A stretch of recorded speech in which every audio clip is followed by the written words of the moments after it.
Bunggo! Tangina ka! Huwag kang sinungaling na hayop ka. Tanginan to, 2 days ago, nakakanyo lang hayop na to. Walang karayom. Hoy! Hoy! Nako, hayop ka pala, Bunggo eh. Oh, hayop ka daw. Maraming galit sa'yo. Si Aling Marie galit sa'yo. Bonggo! Bonggo! Oh, galit po sa'yo si Aling Marie ha. Yung nilagay mo daw dito na wala daw karayom yun. Nakatali lang daw. Ay, totoo ba yan, Bonggo? Ha? Hindi mo ba niloloko ang taong bayan? Baka mamaya niloloko mo lang kami, ha? Wag naman. Maawa ka naman sa amin, Bonggo. Ha? Kala namin totoo. Kala namin may karayom. Wala pala. May kakaiba dito. May kakaiba dito kay Bonggo. Artistahin din pala to. Diba? Magaling. Isang magaling na artista. Kung totoo man po yung sinasabi ni Aling Mare, ibig sabihin, manlilin lang ka rin pala. Mahilig ka pala sa drama. Diba? Oh. Hindi mo na kami maluloko, Bonggo, kasi ang Pilipino, kilalang kilala kung paano ka magdrama, magpaawa, yun yung gawain po ni Bonggo. Diba? Kaya sabi nga ni Bonggo, mag-ingatan nyo daw po yung kalusugan natin. Sino po bang tao yung hindi nag-iingat sa kalusugan? Naku po, concern ka ba? Totoo bang concern ka talaga sa mga Pilipino? O drama mo lang yan? Ha? Huwag kami. Hindi mo kami mauuto. Ay nako. Ayan na, sa mga bagong pasok pa lang po sa ating YouTube channel, huwag kalimutang mag-like, share, and subscribe para naman po maging updated kayo sa mga uploads natin. Mag-like po kayo dyan, may TikTok, may Facebook po tayo. Kompleto po yan mga pre. Tuloy natin. Basta iplinaster lang yung kanyula sa kanyang braso. Huwag mo kaming gagawin, ha? Pagkatapos ngayon, 6 hours ago, malasakit ka pang gago ka sa pagpapasalamin ng matatanda. Kunyari lang may malasakit, wala palang malasakit, di ba? Ganito kasi yung politiko eh. Ganito yung politiko, linlangin natin yung taong bayan.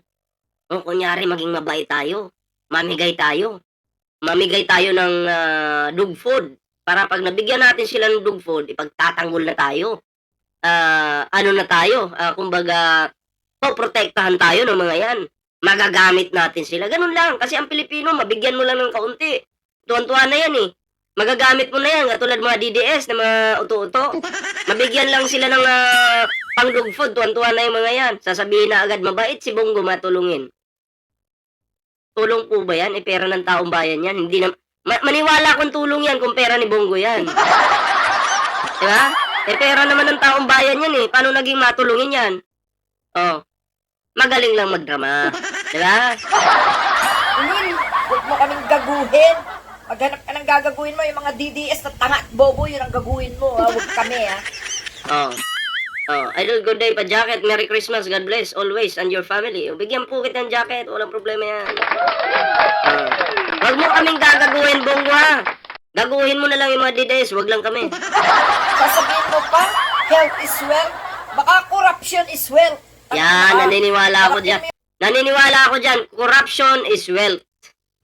Diba? Kasi karamihan naman po ng mga kurakot, nasa grupo po nila. Diba? Pag sinabing Zaldico, kagrupo po din nila yan si Zaldico. Diba noon, dikit na dikit yung kay Digong, yan si Zaldico. Diba? Alam na. Baka corruption is wealth. Tangina ka. Harapin mo yung kaso mo. Tanginan to, lahat na lamang ng Pilipino gusto gaguhin. Ang dami mong atraso, ha? Gago, kung di ko pa. Sabi ipin natin to, ha? Isa kang kupal. Totoo po. Isa akong mangungupal, kaya si Digong kinukupal ko nga lang eh. Diba? Si Digong ay kinukupal lang yan ni Ballpoint Man. Etong sa inyo,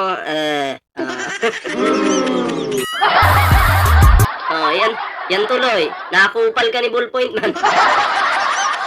Diba? So, yan. Wait lang. Check natin to.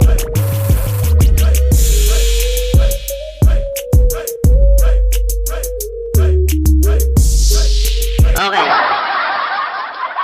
Tuloy po natin to. Tuloy natin.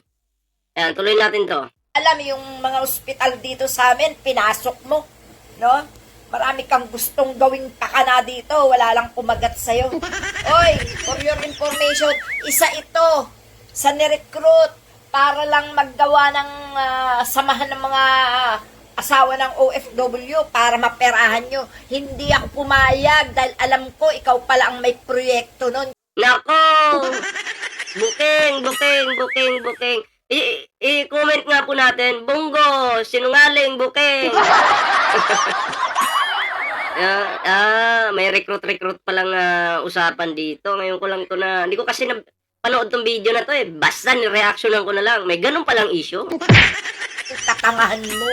Mamimigay ka pa kunyari ng health card, nagago ka at gusto mo gawing parang bangko, magdi-deposit yung mga asa-asawa ng OFW at sasabihin mo, confine now, pay later.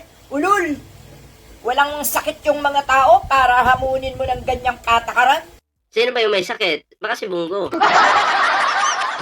Baka sa mga ganyang pakulo ni Bongo, kumita pa siya dyan at syempre, bukod sa kikita po siya, magkakaroon pa ng utang na loob itong mga Pilipino. 'Di ba? Baka sabihin, ang bait ni Bongo, pero hindi nyo ba inisip, bakit kaya gagawin ni Bongo yan? Para ba talaga sa bansa?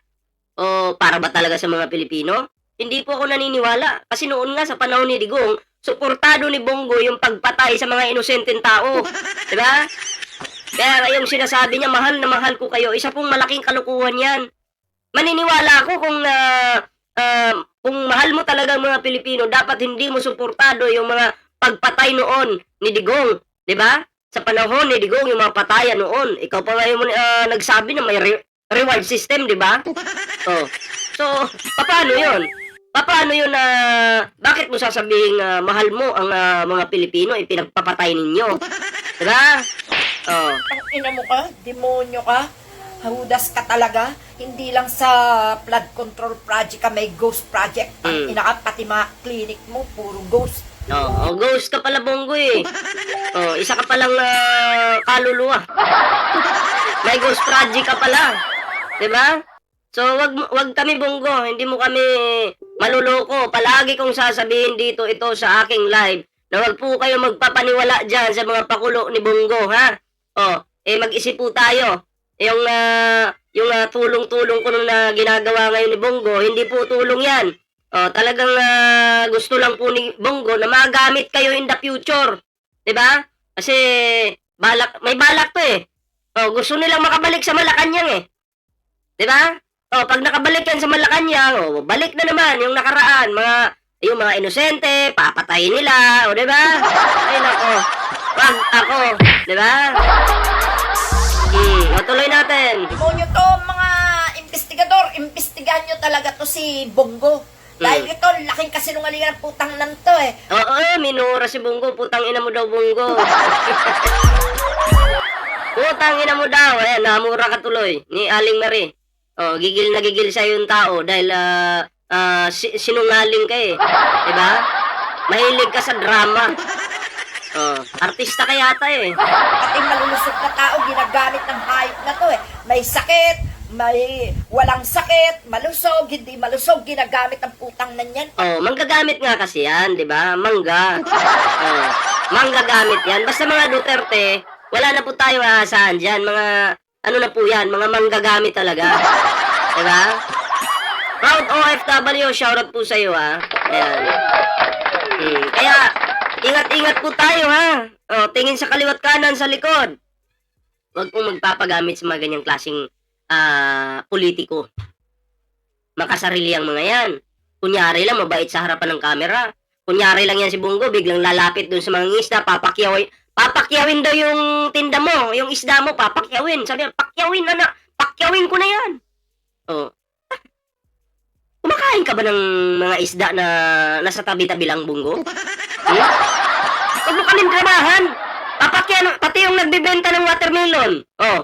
Papakyawin daw niya. Sa Davao yata yun, Mati City yata yun. Napadpad siya doon. Nag-charity yung ginagawa. Wala namang Wala namang bilang. Ha? Senador ka. Senador ka, Bongo. Hindi mo obligasyon na magpakyaw-pakyaw dyan tapos iba-vlog mo pa. Papakita mo pa sa mga Pilipino para sabihin mabait ka. Hindi ganyan. Ha? Charity vlogger ka ba? Bongo? Hoy! Balik ka na China. Hindi ka naman kailangan dito. Kinigigil mo rin ako eh. Mag-like na kayo dyan ha. Yung hindi pa nakakapag-like. Mag-like na. Para lang ang pera. Demonyo ka, magbayad ka ng iyong mga ninakaw sa amin. Hayop ka. Tanginan to? Ha? Mag-iinartek ang gago ka? 2 days ago, nakakanyula, nakaplaster lang. Ngayon, sa pagpapasalamin naman, 6 hours ago, saan ko nakakita ng may sakit na 2 araw lang eh. May sakit na, nga naman may sakit tapos 2 araw, okay na. Di ba? Ibang klase. Immortal ka ba, Bongo? Ha? Pag mo kaming dramahan, ang nagkakasakit po, ano po yan, 1 linggo bago makarecover. Pero si Bongo, aktibo agad 2 araw lang nakarecover na. Bongo! Gigil talaga ako sa'yo, Bongo, no? Pag nakikita ko yung mukha mo, nagigigil ako Diba? Oo, kinikilig yung itlog ko sa'yo Sa totoo lang. Naggayayabang na, ha? Huwag mo kami gaguhin, tangina ka, ha? Imbestigahan niyo to. Ombudsman Boying, DILG John Vic, at yung mga taga-NBI, imbestigahan niyo yung hype na yan. Sinungaling talaga yan. Lahat ng mga yan, bago matapos yung termino, yung pagiging presidente ni PBBM, kasi 3 years pa yata mahigit So may 3 taon pa mahigit. Lahat ng mga yan, mananago talaga yan. Maniwala kayo sa akin. Kasi ang Pangulo natin, seryoso po sa pagsugpo dito sa mga magnanakaw na to, sa pagputol ng sungay ng mga magnanakaw na to. Hindi lang po yan puputulan ng sungay. Ipapakulong pa po yan ang sinasabi nilang PBBM na weak leader daw. Sige, tawagin yung weak leader. Tingnan natin kung sino yung makukulong. Diba? Weak leader pala dahil sa pagiging weak leader ni PBBM, ayon si Digong andun sa dahig. Ang sarap. Dahil weak leader ang Pangulo, ayon si Bato nagtatago.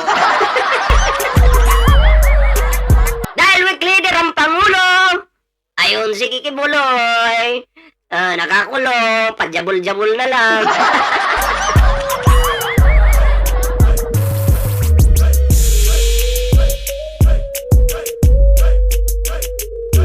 Kita natin weak leader ang Pangulo, susunduin na si Bato, Albayalde, diba? Susunduin na pati si Sara Duterte, nakahanda na yung ICC. Mr. Trillanes, ICC ka ng ICC. Evelyn Camo, shoutout po, naalala niyo yun? ICC ka ng ICC. Go ahead, Mr. Trillanes. Ay, nako po. Oy!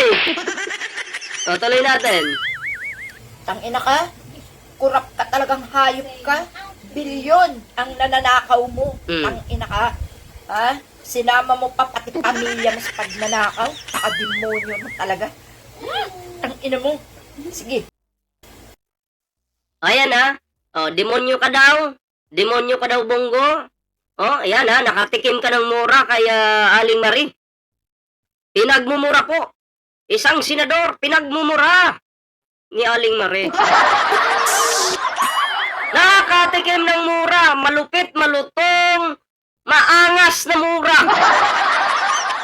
Natikman po yan ng isang charity senador. Ano daw? Charity senador. Charity vlogger na lang. Bakit po charity vlogger si Bongo? Ang galing no? Plastic na tao di ba? Kunyari tutulong kunyari, pero masamang damo naman. Wag kami. Nakatikim ng mura. Ang sarap pakinggan pag minumura yung mga magnanakaw no? Ganun po. Dapat yung pagmumura natin may pinatutunguhan. Hindi po yung mura ka ng mura na walang dahilan, di ba? Oh, at least ito, yung pagmumura po ni Aling Mare, may dahilan. Oh, at tumama po ito kay Bongo. Oh, di ba? Oh, kayo, anong reaction nyo dito? Anong reaction nyo dito sa video ito? Comment down below mga pre para naman po malaman natin yung inyong mga komento. Mabasa natin. Ayan ha. O, syempre, bago tayo mag-move sa next topic, meron po tayong TikTok, may Facebook po tayo. Ayan, kompleto, Ricardos po yan. O, di ba? O, kompleto, Ricardos po yan. Kalimbangin nyo na yan. Mag-like na kayo dyan. O, lahat na gawin nyo. I-like nyo na yan! O, ayan, next topic po tayo.